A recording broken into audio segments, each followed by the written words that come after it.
In this video, I'm going to show you how you can turn off commenting on your Instagram posts. Now, the first thing you need to do is to go ahead and tap on your profile image on the bottom right corner of your smartphone, and this will highlight all your profiles. Now, here you can see all the posts that you have on your Instagram account.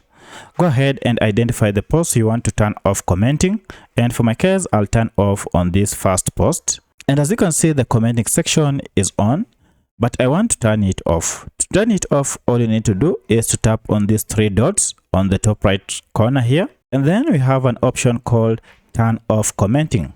Go ahead and tap on it to turn off. And as you can see, comments are off. And the commenting icon that was here has been hidden. And therefore, no one can comment on this post. So that's how you turn off commenting on your posts on Instagram. If you have any other question, kindly let me know. Otherwise, if you enjoyed watching this video, kindly hit the like button and subscribe to this channel to support me. Thank you for watching, and let's meet in the next video.